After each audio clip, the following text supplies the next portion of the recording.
देखिए question number 5 क्या कह रहा है, एक कारखाने में दो प्रकार के पेच ए और बी बनते हैं। प्रत्येक को निर्माण में दो मशीनों का प्रयोग की आवश्यकता होती है, जिसमें एक स्वचालित और दूसरी हस्तचलित है। एक पैकेट पेच ए के निर्माण में 4 मिनट स्वचालित और 6 मिनट हस्तचलित मशीन तथा एक पैकेट पेच बी के निर्माण में 6 मिनट स्वचालित और 3 मिनट हस्तचलित मशीन का कार्य होता है। प्रत्येक मशीन किसी भी दिन में अधिकतम 4 घंटे काम के लिए उपलब्ध है। तो निर्माता पेच ए के पैकेट पर 7 रुपये और पेच बी के पैकेट पर 10 रुपये लाभ कमाता है। यह मानते हुए कि कारखाने में निर्मित सभी पेचों के पैकेट बिक जाते हैं, ज्ञात कीजिए कि प्रतिदिन कितने पैकेट विभिन्न पेचों को बनाए जिससे लाभ अधिकतम हो तथा अधिकतम लाभ ज्ञात कीजिए। हमें अधिकतम लाभ भी यहाँ ज्ञात करना है। तो हम लोग यहाँ मान देख रहे हैं ना, दो प्रकार के पेज बन रहे हैं उस कारखाने में। अच्छा, दोनों प्रकार के पेज बनाने के लिए दो तरह की मशीन है, एक हाथ से चलाने वाली और एक स्वचालित ऑटोमेटिक है और एक मैनुअल है। दो तरह की मशीनें हैं, ठीक है। तो एक प्रकार के पेज को बनाने के लिए 4 मिनट स्वचालित और 6 मिनट हस्तचलित, और बी प्रकार के पेज को बनाने के लिए 6 मिनट स्वचालित और 30 मिनट हस्तचलित मशीन का प्रयोग किया जाता है, कार्य करना पड़ता है उस पर। और प्रत्येक मशीन को हम लोग अधिकतम प्रतिदिन 3-4 घंटे तक काम के लिए यूज कर सकते हैं, है ना। क्या कह रहा है कि ए वाले पे उसे 7 रुपये लाभ हो रहा है एक पैकेट पे, और बी वाले पे उसे 10 रुपये प्रति पैकेट लाभ हो रहा है।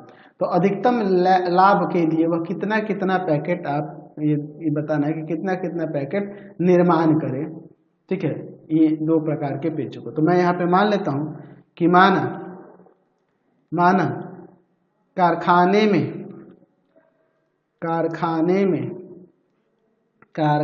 में प्रतिदिन x पैकेट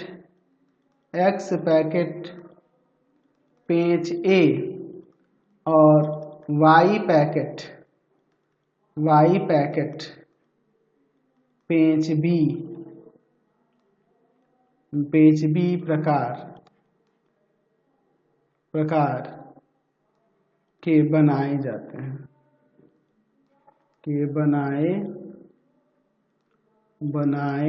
हैं, ऐसा हम लोग मान लेते हैं। चलिए, अब इसके लिए मैं यहाँ पर एक चार्ट बना लेता हूँ, ठीक है। चलिए यहाँ पर हम लोग ये एक चार्ट बना लेते हैं, ध्यान से देखिएगा। 4 रो 4 कॉलम कर लेंगे इसमें, ठीक है। यहाँ पे ऐसे, ठीक है, और एक यहाँ पर। 4 रो 4 कॉलम हो गए। अब इसके बाद हम लोग आगे देखते हैं। देखिए, पेज ए है और पेज बी है, दो प्रकार के पेज है ना जी, ए और बी। अच्छा, उसके बाद क्या दिया हुआ है, तो दो तरह की मशीन है, एक है स्वचालित यानी कि ऑटोमेटिक जिसे कहेंगे, स्वचालित मशीन। यहाँ देखो मिनट में ना, यहाँ दिया हुआ है मिनट में यूज हो रहा है, और हस्तचलित है, मिनट में यहाँ काउंटिंग कर रहा था हस्तचलित मशीन, ये भी मिनट में ही, ठीक है। अच्छा, उसके बाद हम लोग यहाँ पे ले लेते हैं जो लाभ हो रहा है उसको, लाभ जो है रुपए में प्रति पैकेट, ठीक है, ऐसे हम लोग यहाँ पर लिख लेते हैं। यहाँ पे उपलब्धता लिख देते हैं, कितने समय तक उपलब्धता है मशीन की, उपलब्धता। चलिए, अब इसके बाद देखते हैं यहाँ पर क्या कह रहा है कि देखिए, स्वचालित मशीन जो है पेज ए के निर्माण में स्वचालित मशीन 4 मिनट और 6 मिनट हस्तचलित मशीन का उपयोग होता है। देख रहे हैं ना, 4 मिनट और 6 मिनट। अच्छा, उसके बाद जो दूसरे प्रकार का पेज बी है उसको बनाने में 6 मिनट स्वचालित और हस्तचलित का 3 मिनट तक प्रयोग होता है, 3 मिनट तक प्रयोग होता है। अच्छा, मैक्सिमम उपलब्धता 4 घंटे की है। तो देखो ये सब मिनट में है, तो 4 घंटा है तो 4 गुना में 60 कितना हो जाएगा आपका तो यहाँ पर आ जाएगा आपका 240। यहाँ भी 4 गुना में 60, 240 मिनट में कर दिए। अच्छा, लाभ कितना हो रहा है? 7 रुपये प्रति पैकेट लाभ हो रहा है इस पर, पेज ए पर, और 10 रुपये प्रति पैकेट लाभ हो रहा है पेज बी पर। ठीक है, मैंने यहाँ डाटा तैयार कर लिया। अब इसके बाद यहाँ पर देखिए, तो हमें महत्तम लाभ के लिए बात करना है, मैक्सिमम प्रॉफिट के लिए। तो मैक्सिमम ऑफ जेड कितना लिख देंगे? 7x, क्योंकि x पैकेट है पेज ए और एक पैकेट पे 7 रुपये लाभ हो रहा है, और y पैकेट है पेज बी, तो एक पैकेट पे y रुपये लाभ 10 रुपये लाभ हो रहा है, तो 10y। तो ये आपका यहाँ से ऑब्जेक्टिव फंक्शन आ गया। अच्छा, यहाँ पे हम लोग स्वचालित मशीन और हस्तचालित मशीन के लिए दो यहाँ पर इक्वेशन ले लेंगे। क्या हो जाएगा यहाँ पर इक्वेशन? तो 4x प्लस का 6y, देख लो स्वचालित मशीन पेज ए को बनाने में 4 मिनट लेती है और पेज बी को बनाने में 6 मिनट। तो टोटल मिला के जब x पैकेट पेज बन रहा है तो 4x हो जाएगा, और y पैकेट पेज बी बन रहा है तो 6y हो जाएगा, और टोटल मिला के मैक्सिमम कितना टाइम ले सकती है? 240 मिनट। चलिए यहाँ से हम लोग 2 कॉमन कर लेते हैं, और 2 कॉमन करके उधर डिवाइड में करेंगे तो 2x plus 3y is less than equal to 120 हो जाएगा, है ना। यहाँ पर दूसरे वाले के लिए 6x प्लस का 3y is less than equal to 240। यहाँ से हम लोग 3 कॉमन करेंगे तो यहाँ पर 2x plus y is less than equal to क्या हो जाएगा आपका? 3 कॉमन करेंगे तो 80 आ जाएगा, यही ना हो जाएगा। चलिए, और यहाँ पे एक और चीज़ लिख सकते हैं कि x is greater than equal to 0 and y is greater than और इक्वल टू 0। ये ऋणोत्तर व्यवरोध भी हम लोग यहाँ पे लेंगे। अब चलिए आप लोग लिखेंगे, दिए गए रैखिक असमीकाओं को रैखिक समीकरणों में बदलने पर,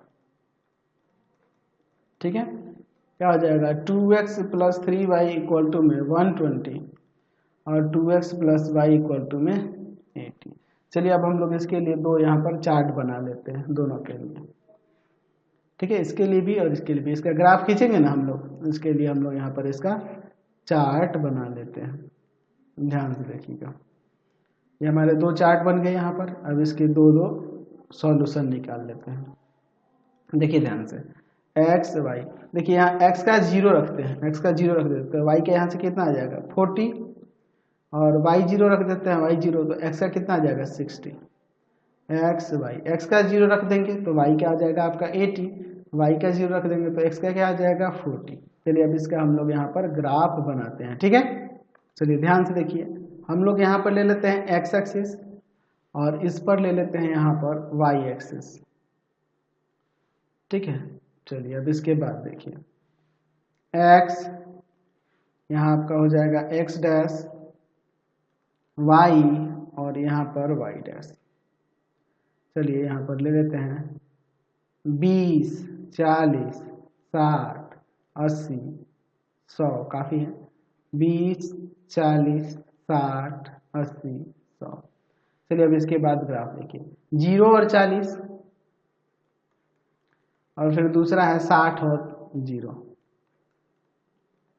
तो इन दोनों से होकर जाने वाली अगर हम लोग रेखा देखें तो आपकी कुछ इस तरह से हो जाएगी रेखा, हो जाएगी ना, इसी तरह से थोड़ा सा ये इससे जाएगी, ठीक है। चलिए ये ना होगी आपकी रेखा इन दोनों बिंदु से, दोनों के प्रतिच्छेद बिंदु से जाने वाली। इसका समीकरण यहाँ लिख देते हैं, 2x plus 3y equal to 120, 2x plus 3y equal to में 120। दूसरा 0 और 80, देखिए 0 और 80, और दूसरा है 40 और 0। इन दोनों के प्रतिच्छेद से होकर जाने वाली, इन दोनों बिंदु से होकर जाने वाली जो रेखा होगी कुछ इस तरह से बन जाएगी, ये ना हो जाएगा। चलिए इसका समीकरण भी यहाँ पर लिख देंगे। इसका समीकरण क्या है? तो इसका समीकरण है 2x plus y equal to 80, 2x plus y equal to में 80। अब इन दोनों को सॉल्व कर लेते हैं, x y का निकालना होगा ना, ये प्रतिच्छेद बिंदु पता करना होगा। चलिए पहले ही सॉल्व कर लेते हैं, बाद में देखा जाएगा उसको। 2x plus y equal to में 80। यहाँ देखिए साइन चेंज करेगा, माइनस माइनस माइनस ये कट जाएगा, 2y इक्वल टू में यहाँ से आ जाएगा आपका कितना 40, ये जाएगा डिवाइड में तो y का 20 आ जाएगा, और y का 20 आप इक्वेशन सेकेंड वाले में रख दो, इसमें 20 जाके उधर हट जाएगा, 2x इक्वल टू 60 यानी x इक्वल टू में आ जाएगा 30 और 20 यहाँ प्रतिच्छेद बिंदु हो जाएगा 30 20। चलिए अब इसका हल क्षेत्र हम लोग पता करते हैं। चलिए तो पहले 0 0 पर असमीकाओं को देखते हैं, लिखते हैं 0 0 पर असमीकाएं, ठीक है। तो 2 इंटू में 0 प्लस 3 इंटू में 0 is less than equal to 120, यानी 0 is less than equal to 120 सत्य है। दूसरा वाला देखते हैं, हो जाएगा आपका 2 इंटू में 0 plus 0 is less than equal to 80, is less than equal to 80, यानी ये सत्य हो रहा है। तो दोनों सत्य है, तो हल क्षेत्र आपका यह वाला ना क्षेत्र हल क्षेत्र हो जाएगा। तो कोणीय बिंदु O 0 0 इसका निर्देशांक, ये आपका A, यहाँ पर B और यहाँ पर AC। यहाँ पर लिख सकते हैं कि हल क्षेत्र 1 या सुसंगत क्षेत्र 1 क्या है आपका, चतुर्भुज है, चतुर्भुज है जिसके कोणीय बिंदु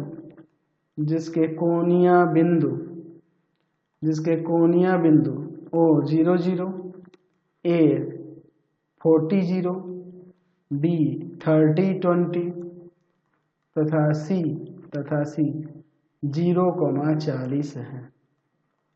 चलिए अब इसके बाद हम लोग यहाँ पर चार्ट बना लेते हैं इसके हल क्षेत्र को निकालने के लिए, सॉरी मैक्सिमम वैल्यू को निकालने के लिए। ध्यान से देखिएगा, हम लोग इसमें 5 कॉलम ले लेते हैं,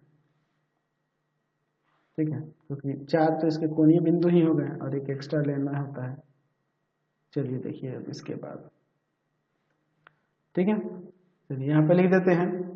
आपके पास कोणीय बिंदु जो दिए हैं उसको यहाँ पे लिखेंगे, और z इक्वल टू में क्या दिया है ऊपर, चलिए देख लेते हैं। z equal to 7x plus 10y, 7x plus 10y, 7x plus 10y। चलिए 0 0, 40 0, 30 20 और हो जाएगा 0 40। चलिए अब इसमें रखते हैं यहाँ पर, तो ये आ जाएगा 0, यहाँ हो जाएगा 280, यहाँ पर हो जाएगा 210 और प्लस में 200, ठीक है, यानी कि 410, यहाँ पर आ जाएगा 400। तो मैक्सिमम यही ना हो रहा है, ऐड किस पे 30 20 पे। यहाँ पर लिख देंगे कि लिख सकते हैं कि यहाँ पर लिख सकते हैं कि कारखाने में 30 पैकेट पेज A प्रकार के और 20 पैकेट पेज B प्रकार के बनाने चाहिए, सलाह हम लोग देते हैं, बनाने चाहिए ताकि उसे अधिकतम 410 रुपये का लाभ हो, ठीक है, समझ गए। तो फिलहाल इस वीडियो में ही तक, नेक्स्ट वीडियो में आगे क्वेश्चन देखेंगे। आपको हमारे 3 चैनलों को सब्सक्राइब कर लेना। पहला है पाथफाइंडर क्लासेस छपरा, दूसरा आपके पास भारती भवन रविकांत सर, और तीसरा चैनल है रविकांत सर के नाम से। तीनों को सब्सक्राइब कर लेंगे और इससे रिलेटेड वीडियो के लिए सीधे डिस्क्रिप्शन में जाएंगे। इससे रिलेटेड नोट्स के लिए गूगल पे जाकर सर्च करेंगे www.ravikantsir.in, और यहाँ जाकर आप सभी क्लासेस के नोट्स और उनके PDF को डाउनलोड कर सकते हैं, पढ़ सकते हैं। इंस्टाग्राम और फेसबुक पर जाकर पाथफाइंडर क्लासेस छपरा को लाइक एंड फॉलो करना नहीं भूलेंगे। Thanks for watching the video.